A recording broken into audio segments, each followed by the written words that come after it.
Olá, amados, olá, queridos, queridas. É com alegria que nós vamos iniciar aqui uma nova matéria, videoaulas, vamos falar sobre andar no Espírito, né?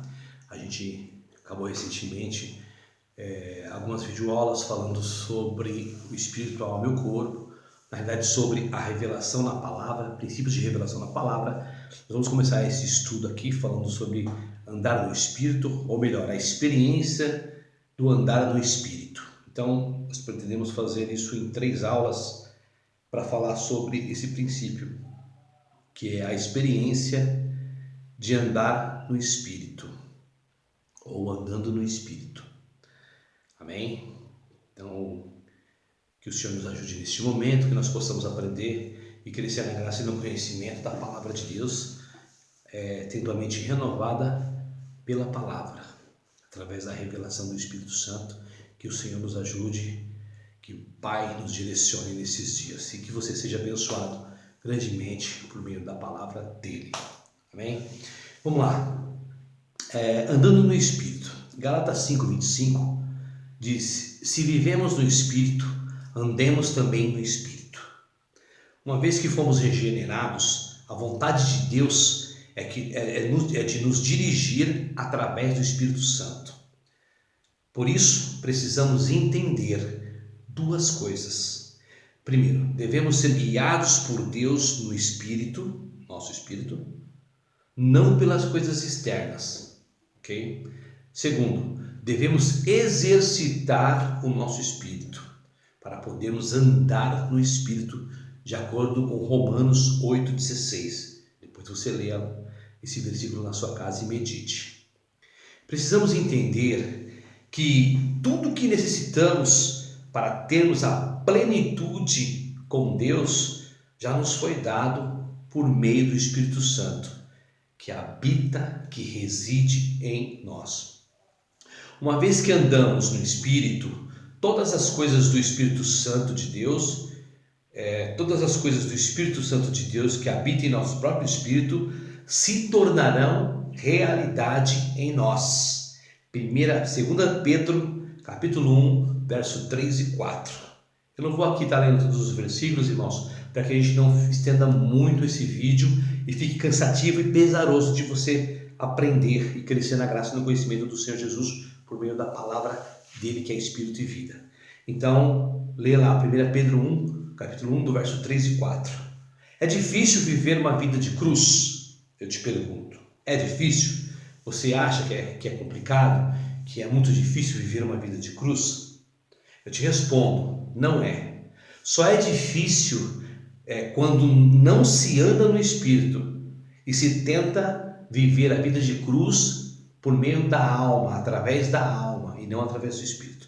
Aí fica difícil. Mas se nós andarmos no Espírito, com certeza nós vamos conseguir viver uma vida de cruz. Nós éramos todos enfermos, amados, com muitas doenças antes da salvação das nossas almas, da nossa vida, da regeneração do nosso espírito. Porém, em Jesus, recebemos um coquetel de remédios santos para ficarmos o quê? Sarados, curados. Tudo que precisamos: saúde, bondade, justiça, sabedoria, redenção, santificação, amor, poder, unção, está no eu sou, no grande eu sou, está nele, está no Senhor, está em Deus. Se andamos no Espírito, essas verdades se tornarão realidade.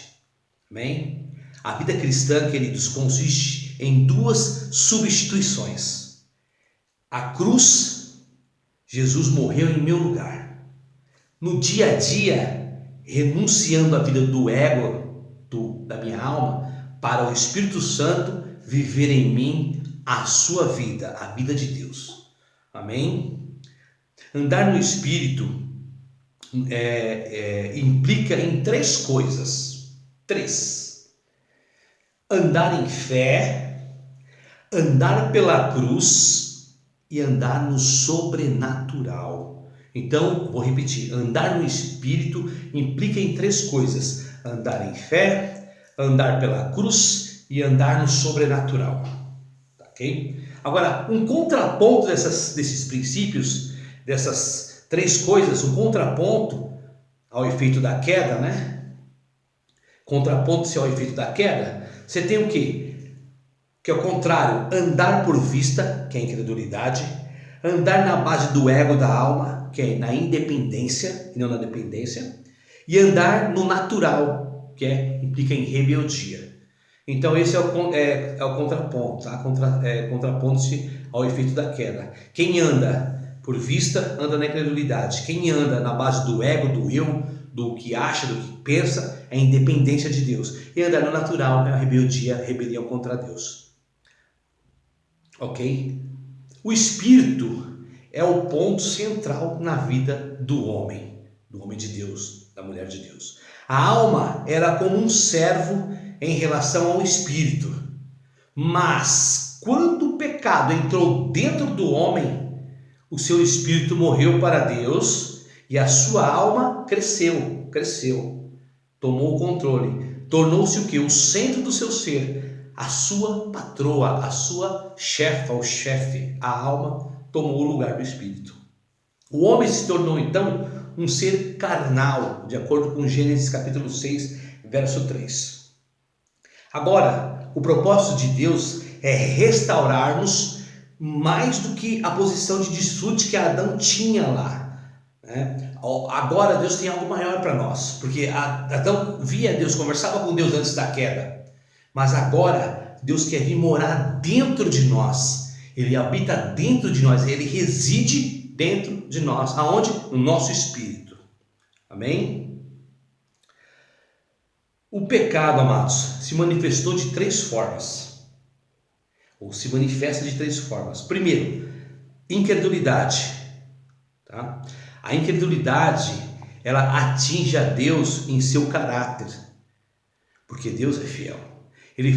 A incredulidade, ela faz de Deus um mentiroso. Ela chama a Deus de mentiroso. Diante de você tem duas afirmações: a afirmação que Deus diz e a afirmação que o diabo diz. Em qual que você vai acreditar? O maior pecado de todos os pecados é e foi a incredulidade.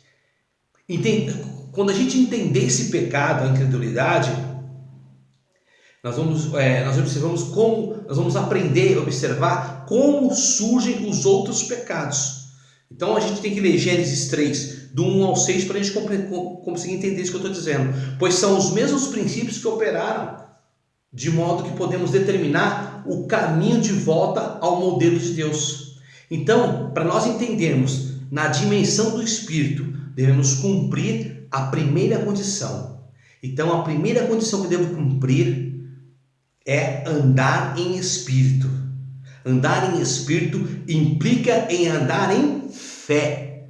Espírito e fé se misturam. Espírito e fé andam junto. Espírito e fé é duas coisas de uma coisa só. Ok? Então espírito e fé andam juntos. Então esse foi um vídeo introdutório falando sobre esse tema. Nós vamos fazer mais um novo vídeo falando agora sobre esse primeiro princípio, que é o andar no Espírito. Então não perca a próxima aula, nós vamos falar sobre esse princípio que é o andar no Espírito, que é o andar em fé. Tá bom? Então Deus abençoe a todos, em nome de Jesus, que o Senhor possa te dar sabedoria, revelação da palavra em Cristo Jesus. Um abraço, Deus abençoe a todos.